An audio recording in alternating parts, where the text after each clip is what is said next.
Ngeri sekali gereja-gereja makin sesat kalau menekankan berilah persembahan, nanti kau dibalas 60 kali 100 kali. Itu ngawur, bukan itu konteksnya. Itu ngelawan muka Anda. Kita memberi bukan supaya diberi, itu bukan ajaran Alkitab. Kita memberi karena telah diberi. Dia lebih dahulu memberi. Makanya saya sedia ada pendeta bilang, Pak Ridwan, kan ada hukum tabur tuai. Jangan gudangkan itu ke Tuhan. Karena Tuhan lebih dahulu menabur, bukan kau. Nanti Tuhan balik, aku sudah mati untuk engkau, kok kau belum mati-mati untuk aku. Selesai kita semua.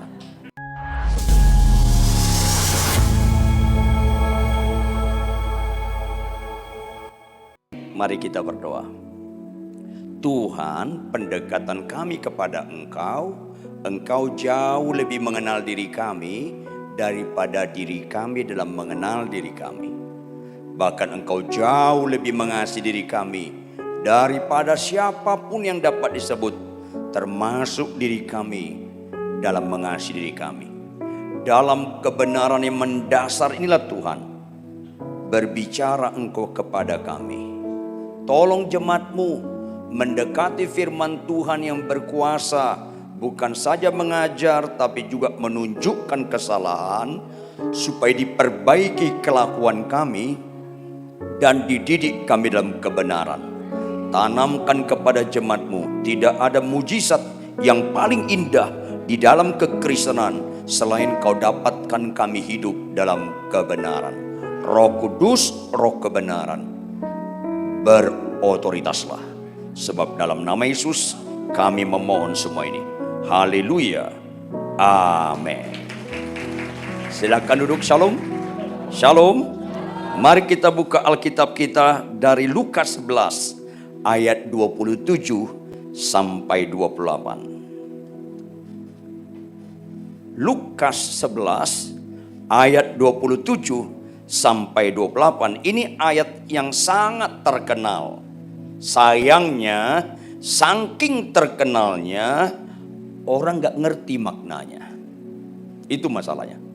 Yuk kita lihat, cuman 2 ayat, tapi membutuhkan cukup lama menggali yang dalam berkenan dan keintiman dengan Tuhan. Yuk, ayat 27 saya bacakan, ayat 28 saudara baca. Di bawah judul perikop tentang apa? Siapa yang berbahagia? Saya mulai. Ketika Yesus masih berbicara, berserulah seorang perempuan dari antara orang banyak dan berkata kepadanya, berbahagialah ibu yang telah mengandung engkau dan susu yang telah menyusui engkau. Lanjut.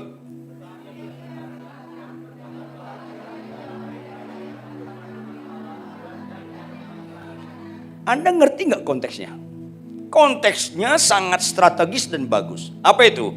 Starting point, ada seorang ibu berkata, berbahagialah ibu yang telah mengandung engkau dan susu yang telah menyusui engkau. Catat baik-baik. Kebahagiaan yang terbaik di dunia saat di luar Yesus Kristus.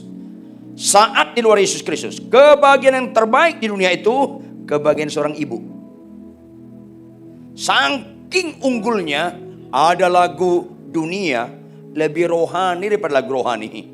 Karena banyak sekarang lagu rohani gak rohani. Dan pura-pura gak nyambung. Kasih ibu kepada beta, lanjut, tak terhingga. Terus hanya memberi bagai sang surya.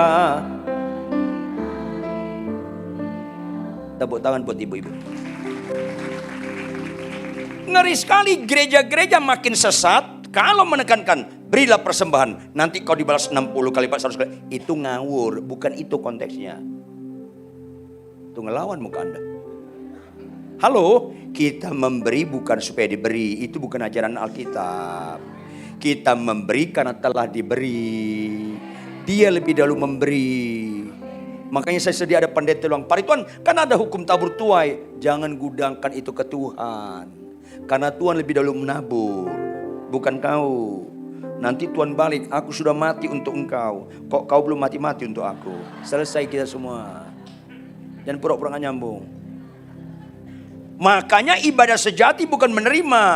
Ibadah sejati, persembahkan tubuhmu sebagai persembahan yang hidup, yang kudus, puncaknya yang berkenan kepada Dia. Ini penting sekali. Bersyukurlah Anda sebelum meninggal dengar firman hari ini. Supaya kalau tahun depan meninggal agak beres hidup kita ini. Iya. Makanya ini gak bisa dimaknai orang Kristen kalau dia gak mengerti lebih sukacita memberi daripada menerima. Tapi jujur, banyak gak orang Kristen pelit? Banyak, termasuk orang yang sedang lihat saya sekarang ini. Banyak. Tolong tersinggung. Orang bisa lu bohongi loh, Tuhan gak bisa loh. Kalau Anda menderita memberikan perpuluhan, memang gak ngerti firman Tuhan Anda. Memang Anda gak ngerti. Kalau nggak percaya Anda, mati nanti malam tanya Tuhan Yesus. Pasti benar yang saya ucapkan ini. Puji Tuhan kalau bisa bangkit lagi. Kalau Anda pelit, Anda nggak ngerti. Karena Kristen identik dengan agama kasih. Kasih itu identik dengan berkorban. Di atas memberi, berkorban. Makanya Alkitab berkata, yang berbahagia ialah mereka yang mendengarkan firman Allah dan yang memeliharanya. Hanya dua di mata Tuhan sukacita ilahi. Satu, jika satu orang saja bertobat, maka seisi surga bersorak-sorai. Kalau sakit sembuh, gak ada sukacita di surga. Jangan pura-pura ngerti. Kalau sakit sembuh, Anda yang sukacita, Tuhan belum. Ini penting sekali. 10 orang sakit kusta, pernah baca gak? Datang ke siapa? Berapa yang sembuh? Semua sembuh. Berapa yang menyenangkan hati Tuhan? Kenapa? Karena Tuhan tidak pernah meletakkan sukacitanya di kesembuhan. Kalau Tuhan meletakkan sukacitanya di kesembuhan, konsisten dong. Semua sembuh, semuanya membuat Tuhan sukacita dong. Kenyataan kan tidak. Satu, kenapa? Jika satu orang saja bertobat, seisi surga bersorak-sorai. Yang 9 sembuh tapi gak bertobat. 10 orang kusta datang ke semua sembuh, 9 masuk neraka. Kalau nggak percaya Anda, matilah nanti malam, intiplah 9 masuk. Karena kesembuhan nggak menyelamatkan. Kesembuhan Tuhan yang melayani Anda. Bertobat itu Anda mulai melayani Dia. Yang kedua, kalau kita pelaku firman. Orang yang berbahagia adalah orang yang mendengarkan firman Tuhan serta memeliharanya. Apa itu memelihara? Merenungkan dan melakukan. Yosua 1:8, pasti dibuat kau berhasil. Tadi nyanyian tadi hati-hati ya. Apa yang kita sentuh, kita kerjakan berhasil, belum tentu. Kalau Anda nggak pelaku firman nggak bisa. Ini masalahnya. Kadang-kadang kita nyanyi terharu-terharu, tapi perlakuan kita terhadap firman Tuhan mengharukan. Ya janganlah. Tolong tersinggung. Ini penting sekali. Jujur bapak-bapak lihat saya. Mana bapak-bapak lebih menikmati? Teguran istri atau pujian istri orang? Jawab dong. Bapak-bapak, kalau Anda kasar sama istri, saya kasih tahu enggak? Kalau Anda kasar sama istri, Anda sama sekali enggak rohani sampai mati. Catat dong baik-baik. Sama sekali enggak pernah rohani. Kalau Anda membohongi keuangan terhadap istri, Anda nggak ngerti rohani. Jangan mati dulu baru insaf, expire. Ini penting sekali. Kayaknya Anda salah undang saya khotbah. Lain kali undang pengkhotbah yang enak-enak khotbahnya, supaya enak Anda masuk nerakanya. Makanya lembaga pertama Tuhan ciptakan di bumi bukan DPR MPR, bukan KPK, bukan gereja. Lembaga pertama, lembaga perkawinan Adam dan bukan Adam dan Tejo. Bukan Hawa dan Rita. Saya peringatkan kalau ada di sini homoseksual lesbian, bertobat Anda malam ini. Jangan tunda-tunda, bertobat Anda malam ini. Jangan ada di antara kita homoseksual lesbian. Bertobat. Tuhan akan memulihkan Anda lebih daripada Anda pikirkan. Ini penting sekali. Supaya jangan Anda masih mempertahankan homoseks, lesbian, tetapi memuji nama Tuhan. Itu kayak Anda sedang melempar kotoran ke Yesus. Stop. Ini penting sekali. Makanya yang berbahagia itu mendengarkan firman Allah dan memeliharanya. Tetapi tahu nggak Bapak Ibu Saudara sekalian? Di bumi ini ada 3 jenis kebahagiaan. Ada berapa jenis? Pertama, kebahagiaan hina, bodoh dan bobrok. Sedihnya, tidak sedikit orang Kristen masih menganut kebahagiaan hina, bodoh dan bobrok. Catat dong baik-baik. Yang kedua, kebahagiaan umum. Ulangi apa? Yang kedua, tahu nggak Anda? Mayoritas orang Kristen, mayoritas pendeta hamba Tuhan masih menganut kebahagiaan umum. Masih menganut kebahagiaan umum. Yang terakhir, kebahagiaan sejati. Ulangi apa yang ketiga? Sangat jarang orang Kristen, bahkan hamba Tuhan, menganut kebahagiaan sejati. Sangat jarang. Makanya bukan kebetulan Anda hadir ruangan ini. Tuhan rindu Anda sebelum Anda meninggal dunia, Anda penganut kebahagiaan sejati. Yang pertama tadi apa? Kebahagiaan hina, bodoh dan bobrok. Apa itu? Anda berbuat dosa, nggak ketahuan, Anda bahagia. Ada pendeta berzina berulang-ulang, nggak ketahuan, lega dia. Ini kan kesurupan tingkat tinggi. Saya kasih tahu Anda, iblis itu bapak pembohong. Tidak pernah dia niat sedikit pun jadi mantan bapak pembohong, enggak. Kalau Anda lihat orang kesurupan di lantai ini menggelepar-gelepar, mulutnya berbusa, matanya mendelik, saya kasih tahu, itu kerasukan roh jahat pangkat kopral, kelas rendah itu. Kelas rendah itu. Saking kelas rendahnya, dia nggak bisa bohong, langsung ketahuan. Ini kerasukan roh jahat, langsung ketahuan, nggak canggih dia.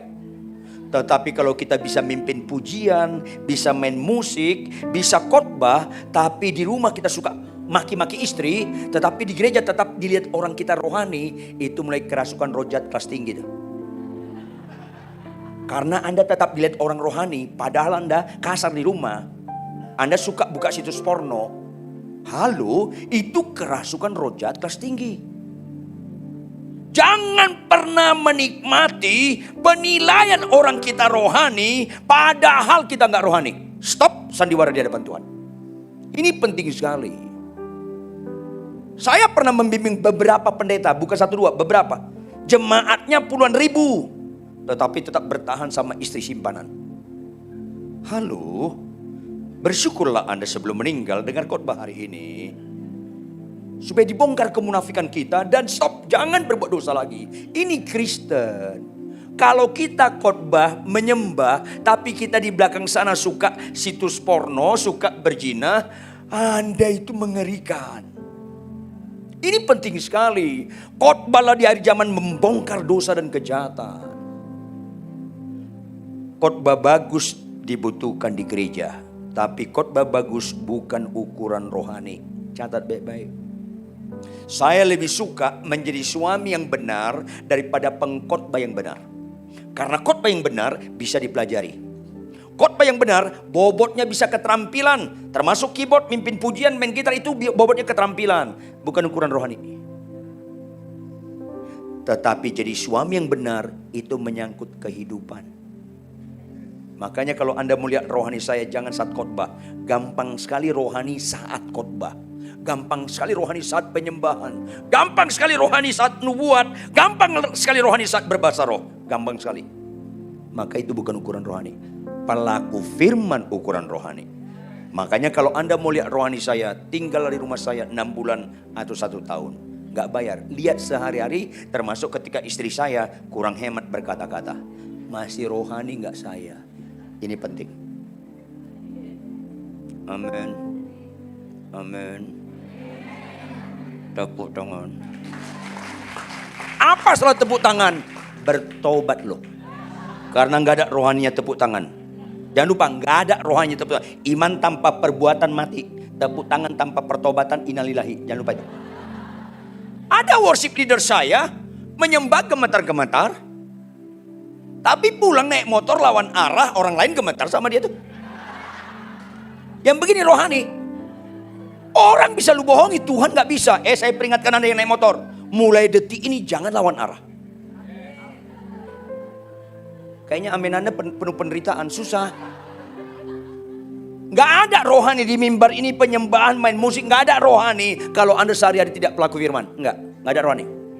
Ini penting, makanya Jangan menganut kebagian bodoh, bobrok. Ada orang berbuat dosa nggak ketahuan lega, sukacita dia untung nggak ketahuan. Untuk itu kerasukan roh jahat yang tinggi, kebagian bodoh, hina dan bobrok. Bahkan ada orang berzina nggak ketahuan, langsung berdoa, terima kasih Tuhan atas perlindunganmu, untung nggak ketahuan. Ini kan mengerikan lagi. Halo, mana lebih serius, kanker atau bisul? Kanker. Kenapa? Lihat dengan sederhana. Lihat dari akibatnya, siapa yang turun tangan mengatasi masalah. Kanker lebih serius bisa mati, bisul enggak. Kanker lebih serius, minimal 2 dokter spesialis. Bisul Anda gak usah ke dokter juga gak apa-apa. Tantangin itu bisul, plototin. Nanti dia bengkak kemerah-merahan, kebiru-biruan, matang meletus sembuh. Pengalaman pribadi. Gak usah dokter. Kanker lebih serius. Maka dengar baik-baik, konsekuensi kanker serius sebaiknya ketahuan sejak awal atau akhir? Awal. Itu pola pikir yang sehat. Jawab, mana lebih serius, dosa atau kanker? Dosa. Kenapa? Akibatnya bukan upah kanker maut, upah dosa maut. Jadi gak usah doa puasa supaya sakit sembuh. Supaya sehat rohani Anda yang percaya, doa puasa lah supaya jangan berbuat dosa lagi. Gak ada amin. Amin berikutnya itu gak spontan latah. Lebih serius dosa daripada kanker. Kenapa? Siapa yang turun tangan mengatasi masalah? Kalau kanker minimal 2 dokter spesialis. Jawab, kalau dosa siapa yang turun tangan? Lebih keras. Lebih keras lagi. Seharusnya orang Kristen keras sekali ngomong sama dunia ini. Hei dunia, dosa itu serius. Karena Tuhan yang turun tangan. Jangan berbuat dosa lagi. Itu khotbah yang utama daripada sakit sembuh. Ayolah. Malanglah nasibmu. Kalau kau ikut ibadah, kau melayani, kau tahu dosa masih kau ulangi. Malanglah nasibmu. Makanya kalau kena kanker sebaiknya ketahuan sejak awal. Apalagi dosa. Lebih mujizat daripada lumpuh berjalan kalau kita berbuat dosa ketahuan. Kalau ada bapak-bapak niat selingkuh, tahu selingkuh nggak? Berhubungan sama kuntilanak. Dia janjian depan mall Fluid Village ini. Dia jemput si kuntilanak, dibawa ke puncak untuk mau berzina. Sampai di hotel yang sepi, dia parkir mobilnya, dia gandeng si kuntilanak ke lobi hotel untuk pesan kamar untuk berzina. Lagi mesen kamar, ketemu ibu mertuanya. Mujizat gak? Itu mujizat. Apa setelah tepuk tangan? Bertobat. Kok berbuat dosa gak ketahuan beruntung? Susah Kristen ini. Maka orang Kristen mulai belajar kebahagiaan sejati. Dia punya doa, Tuhan dosa itu sangat keji. Sampai kau turun tangan dan upah dosa maut. Oleh karena itu Tuhan, jangan aku berbuat dosa lagi. Tapi buka kemungkinan, bukan excuse, tapi buka kemungkinan. Tetapi Tuhan, kalau sampai saya berbuat dosa dalam nama Yesus, tolonglah langsung ketahuan. Bila perlu sedikit dipermalukan. Supaya kejadian yang gak nyaman ini melatih ulang aku yang dablek ini, bahwa aku gak pernah cocok dengan dosa. Itu doa lebih bagus daripada sakit sembuh. Catat dong baik-baik. Kalau berbuat dosa tolong langsung ketahuan. Bila perlu sedikit dipermalukan. Supaya kejadian gak nyaman ini melatih ulang bagi kita yang dablek ini, bahwa kita gak pernah cocok dengan dosa. Kenapa terjadi proses pencocokan dengan dosa? Kau berulang-ulang berbuat dosa gak ketahuan. Jadi kau ulangi lagi jilid kedua ke jilid ketiga. Gak ketahuan lagi, kau ulangi lagi. Lama-lama cocok. Kau mulai menghujat Roh Kudus, binasalah kau. Ini penting. Khotbah begini harus diberitakan kepada semua orang percaya, termasuk banyak pendeta-pendeta main-main dalam dosa. Ini penting sekali. Yang kedua, kebagian umum. Ulangi, kebagian apa? Tanpa sadar saya khotbah di mana-mana di kota besar di Indonesia ini, di desa-desa, termasuk di beberapa negara di dunia ini, rata-rata khotbahnya kebagian umum tuh. Mau kemana kita? Jujur, orang Kristen suka nggak kesembuhan? Jawab dong. Orang Islam suka nggak kesembuhan? Agama lain suka nggak? Penjahat suka nggak kesembuhan? Kenapa Kenapa nggak siuman Anda? Kalau sampai penjahat suka kesembuhan, berarti nggak ada istimewanya kesembuhan itu. Penjahat pun suka. Jangan anti kesembuhan. Saya sakit jantung parah tahun 79 sampai 80. Sakit jantung parah saya di rumah sakit Cipto Mangunkusumo. Nggak ada harapan hidup. 6 bulan 23 hari saya opname. Jangankan duduk, miringkan badan aja nggak bisa. Berat saya 32 kilogram. Super langsing. Kalau mau langsing sakit jantung lah.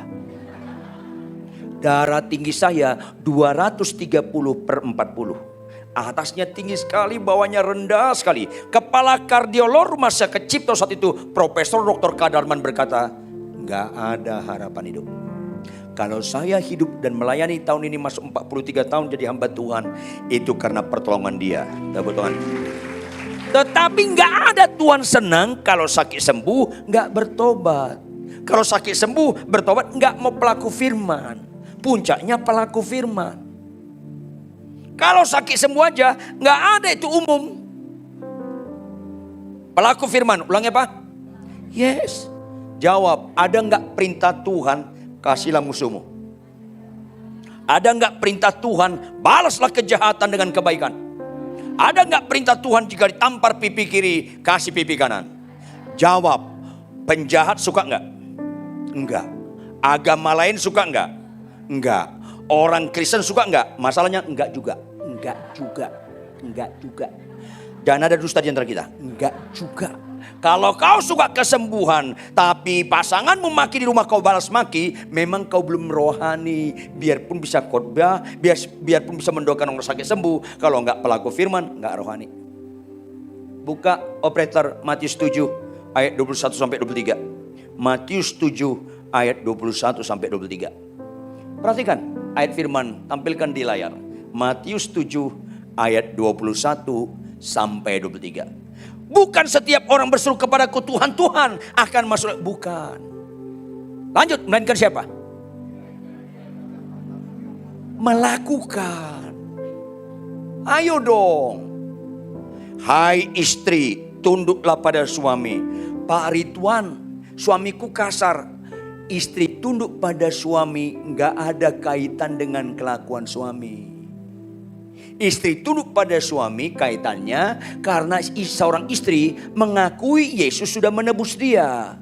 Dan dia bukan kepunyaan dia tapi kepunyaan Tuhan. Istri tunduk pada suami karena dia sedang beribadah kepada Tuhan.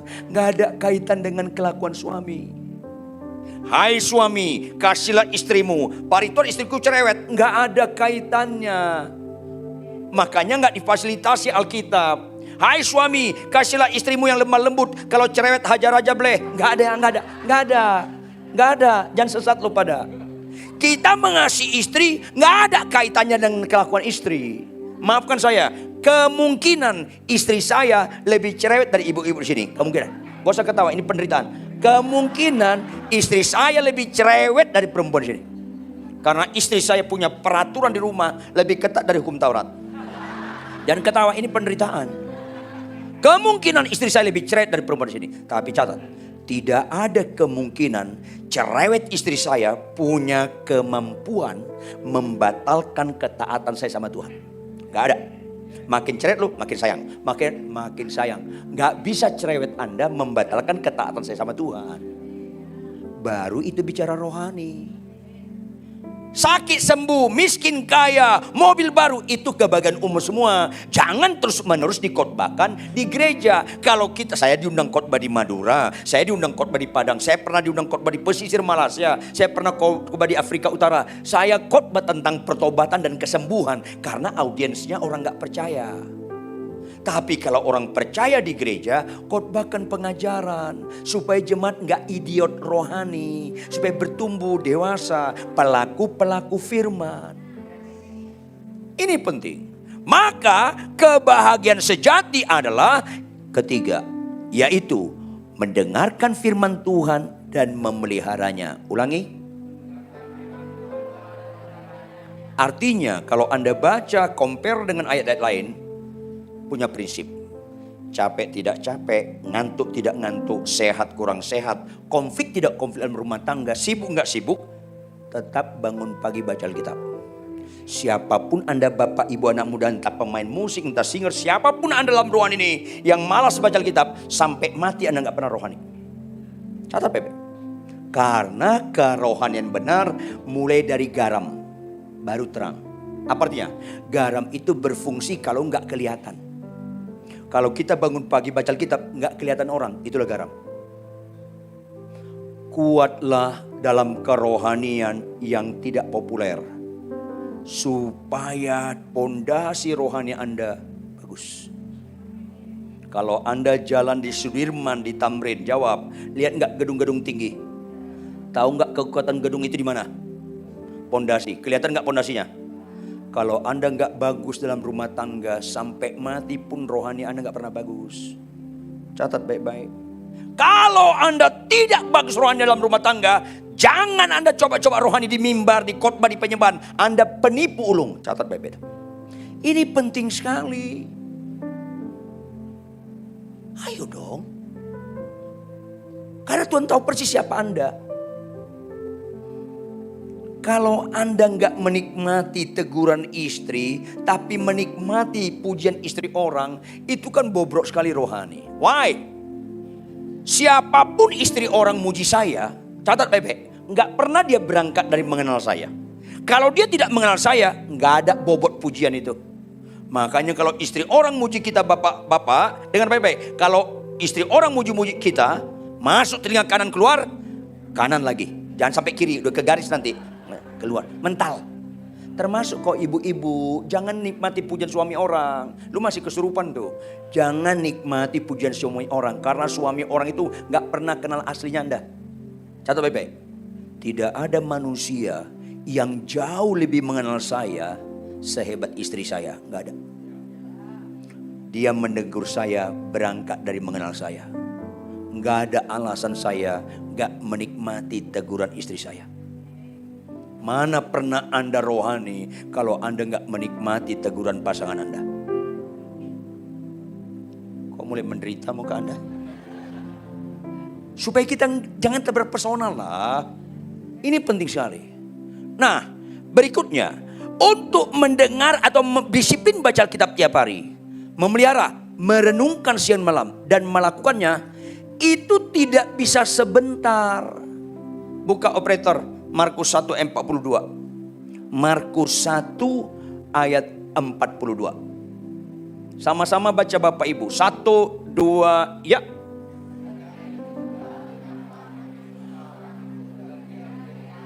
Jawab dengan jelas. Kata mana representatif keterangan waktu? Seketika. Jawab. Tuhan perlu tahunan atau seketika membuat lumpuh berjalan? Tuhan perlu tahunan atau seketika membuat buta celik, membuat Lazarus bangkit, membuat laut terbelah.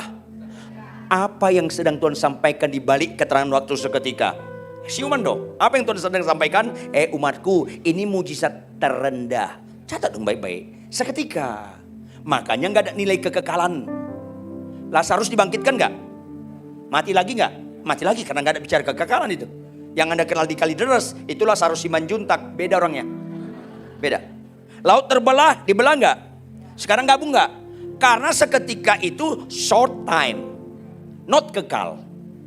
Ibu-ibu lihat saya. Ibu-ibu lihat saya. Membuat seorang istri tunduk pada suaminya. Itu seketika atau tahunan? Tahunan. Lebih mujizat istri tunduk pada suami daripada mayat bangkit. Tuntaslah mental dukun Anda ini. Kenapa orang Kristen suka yang seketika-seketika? Karena sama dengan dunia, disukai dunia. Kenapa orang Kristen suka sakit sembuh tapi gak suka tunduk pada suami? Malah ada yang mau cerai karena konflik rumah tangga, karena gak kenal Tuhan. Siapapun Anda di ruangan ini, jangan pernah cerai kecuali kematian. Apapun konflik rumah tangga Anda, tetap jangan cerai. Bagian terakhir, kita bicara ke bagian sejati. Ulangi. Ya, itu di rumah dan prosesnya tahunan. Mana lebih cepat panen, jagung atau jati? Tahu nggak jagung berapa lama? 3 bulan. Jati tahu nggak berapa lama? Saya pernah membina pengusaha jati yang senior almarhum Pak Harun dulu di Jepara. Saya tanya, Pak Harun, cari jati yang bagus di mana? Apa dia bilang? Pak Ridwan jangan pernah terima jati dari Jawa Barat. Loh kenapa? Itu Jawa Barat tanahnya subur. Jati di tanah yang subur cepat besarnya. Kepadatan kayunya kurang solid. Kandungan airnya terlalu banyak. Nanti proses pengeringan akan bengkok. Bapak Ibu, jangan terlalu subur. Kandungan airannya terlalu banyak. Nanti proses pengeringan bengkok nanti tuh. Jangan gitu dong ketawanya. Jadi cari jati di tanah kurang subur. Tanam bibit unggul, lambat tapi solid kepadatannya. Ada cabangnya potong, ada cabangnya potong. Gak bisa dipelajari di perguruan tinggi pertanian terbaik di dunia ini, gak bisa dipelajari kecuali di lapangan karena bisa gagal. Supaya apa? Supaya dia tetap lurus. Oh, ruwet ya? Iya. Terus tunggu 30 tahun. Hah, 30 tahun? Iya. Wah, 30 tahun baru panen? Belum, Pak. Jadi 30 tahun belum. Minimal 30 tahun kemudian gali. Tanah melingkar batangnya berjarak 1 meter dari batang luar. Untuk apa? Cari akarnya, ketemu potong, ketemu potong, ketemu potong. Matikan dia. Wow, ruwet. Setelah mati baru panen? Belum, Pak. Belum lagi? Belum. Jadi gimana? Biarkan di situ dia mati 2-3 tahun. Nanti Anda ambil panen, lelang di Bremen, di Jerman, di mana tempat di Eropa. 1 batang minimal 1 miliar. Jadi mana lebih mahal? Jati atau jagung? Makanya pulanglah dari tempat ini. Tinggalkan kebahagiaan sejagung. Gak usah tepuk tangan, bertobat aja. Anutlah kebahagiaan sejati. Prosesnya di rumah. Ada proses apa? Mati. Apa itu? Hidupku bukan aku lagi. Mulai di mana? Di rumah. Kenapa orang bilang, Pak Ridwan kok istri Bapak marah-marah, Bapak diam? Ya. Bapak DKI ya? Enggak. Ah DKI, apa itu DKI? Dibawa ke tiap istri, enggak ada masalah. Karena istri saya lebih tinggi dari saya. Jangan gitu ketawanya. Saya tidur sama dia, sering sekali saya merosot persis di bawah ketiak dia. Ya nggak ada masalah dong. Saya tidur di bawah ketiak istri saya, nggak ada masalah. Yang ngeri Anda tidur di bawah ketiak istri orang, baru ngeri. Saya di bawah ketiak istri saya sendiri, masalah buat lo? Nggak ada lah. Loh kenapa istri marah Bapak diam? Hei bapak-bapak, saya kasih tahu Anda. Kalau istri kita marah, ada Tuhan nggak di tengah-tengah kita? Ada. Tuhan bilang apa? Sekali-kali aku tidak pernah meninggalkan engkau. Jadi kalau istri marah, gak usah buka mulut. Karena perempuan marah, nalarnya tumpul. Dia dikendalikan emosi, akhirnya kematangan otaknya well done. Kita jelaskan gak masuk. Gak usah ketawa, bertobat aja bapak-bapak. Jadi kalau istri saya marah-marah, saya tatap dia. Saya ngomong sama Tuhan, Tuhan dalam hati saya bilang, Tuhan energik banget istriku, sehat dia Tuhan, sehat. Karena tanda-tanda istri sehat masih bisa marah, energik, sehat dia. Kalau 3, 4, 5 hari diem, itu kesambet Omikron. Kalau marah lagi marah, tetap saya tatap dia. Saya senyum, saya bilang sama Tuhan, Tuhan cocok banget aku sama nih orang. Kau kirimkan dia menjadi pahat yang tajam untuk mengukir saya. Lanjutkan Tuhan. Makanya jangan lihat rohani saya waktu khotbah. Ringan sekali rohani saat khotbah. Masih rohani gak ketika pasangan kita marah-marah? Kalau istri saya marah lagi. Saya gak punya prinsip 2-3 kali sabar ada batasnya, enggak. Kalau dia marah lagi saya bilang, Tuhan istri saya ini satu-satunya di dunia. Gak ada duanya. Ini manusia langka ini Tuhan. Tolong lestarikan Tuhan. Janganlah dia duluan mati, akulah. Gak usah ketawa, bertobat dan praktekin. Karena apa? Berakhir dia yang kalah. Karena marah itu capek sekali. Makanya ada pepatah, siapa lekas marah lekas tua. Itu diperhalus, maksudnya lekas mati. Itu capek. Selalu berakhir apa? "Pak, kok aku marah-marah, Papa senyum-senyum aja?" Saya bercanda sama istri saya. "Ma, tinggi saya 2 meter kurang banyak. Tapi daya nikmat saya di atas rata-rata. Kau senyum ku nikmati, kau marah pun ku nikmati." So sweet. Rohani sejati itu bukan di khotbah. Kebahagiaan sejati itu bukan di penyembahan. Orang yang berbahagia adalah orang yang mendengarkan firman Tuhan serta mulai di perkawinan. Karena di tingkat kesulitan paling tinggi menjadi pelaku firman di rumah. Jadi ibu-ibu jangan pernah kagum dengan suami orang, lu bodoh. Bapak-bapak jangan kagum dengan istri orang, lu bodoh. Kagumilah istrimu, suamimu dengan segala pencak silatnya. Karena itu tempat yang indah kita benar-benar pelaku firman. Karena gak ada orang menikah dengan orang yang cocok. Pernikahan yang paling cocok, menikahlah dengan orang gak cocok. Yaitu menikahlah dengan lawan jenis. Lawan. Ulangi apa? Artinya kalau kita sabar di rumah itu pasti asli. Ketawanya sana kurang rela kayaknya. Kayaknya ada karpait nih. Kalau kita sabar rendah hati mengalah di rumah itu pasti asli. Kalau sabar di gereja itu bisa sinetron drakor. Pulanglah dari tempat ini Bapak Ibu. Karena kerohanian yang terbaik adalah pelaku firman.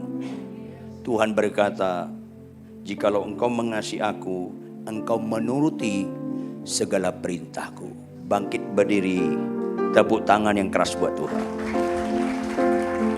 Amin. Orang yang berbahagia harus simpulkan di pelaku firman. Kalau pelaku firman, fokusnya bukan janji Tuhan, melainkan perintah Tuhan. Kurenungkan firman-Mu dan kulakukan, karena apa? Kupegang perintah-Mu dan kulakukan. Berapa banyak perintah Tuhan yang kau ketahui, khususnya engkau bapak-bapak, kasihlah istrimu.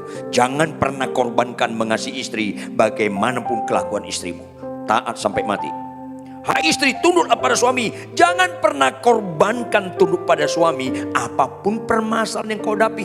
Hai anak-anak, hormati orang tuamu, termasuk mertuamu adalah orang tuamu. Jangan pernah jelek-jelekkan mertuamu, jangan pernah lawan. Supaya Kristen kita bukan sekedar di khotbah, di nyanyian, di penyembahan, di mujizat, bukan. Tetapi harus hidupku bukan aku lagi, melainkan Kristus dalamku, yaitu karakter Kristus. Hidup dalam kehidupan kita sehari-hari menjadi surat-surat terbuka yang bisa dibaca orang. Sehingga makin banyak lutut bertelut dan mulut mengaku Yesus satu-satunya Tuhan. Yang setuju katakan amin. Yang sungguh-sungguh setuju, angkat tangan kananmu tinggi-tinggi.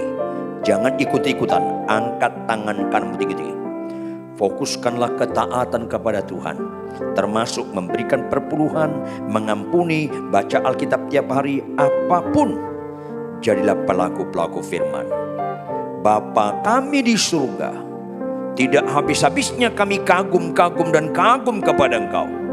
Karena kebenaran firman pada malam ini menunjukkan kami bukan anak murahan, kami bukan anak gampangan, melainkan sebagai anak-anak pilihan yang Kau kasihi. Walaupun konsekuensinya Kau tegur kami, Kau bongkar kemunafikan kami, supaya diperbaiki kelakuan kami dan dididik kami dalam kebenaran, sehingga utuslah kami dimanapun kami berada menjadi pelaku-pelaku firman Tuhan. Karena Engkau berkata, bukan setiap orang berseru kepadaku Tuhan, Tuhan akan masuk dalam kerajaan surga, melainkan mereka yang melakukan kehendak Bapa di surga. Sehingga ingatkan mereka, orang taat itu orang mengasihi Tuhan. Orang mengasihi Tuhan tidak mengejar berkat. Orang mengasihi Tuhan dikejar berkat. Apa yang gak pernah kau lihat dengan mata, gak pernah kau dengar dengan telinga, gak pernah timbul dalam hatimu, Tuhan sediakan bagi mereka yang mengasihi Dia, yaitu pelaku firman. Materaikanlah firman ini dengan segala kekayaan maknanya ya Tuhan, lebih daripada hambamu yang sangat terbatas ini dalam menguraikannya. Roh Kudus follow up supaya setiap kami tidak terkecuali mengimplementasikan kebenaran firman Tuhan dalam kehidupan sehari-hari. Maka terjadi perkenanan Tuhan, hasil hubungan kami intim dengan Engkau. Berkati Bapak Gembala kami, Ibu, semua yang ambil bagian dalam tim tempat ini. Ingatkan mereka, tidak ada yang sia-sia dalam melayani Tuhan. Dalam nama Tuhan Yesus Kristus. Haleluya. Semua yang percaya sama-sama katakan. Amin.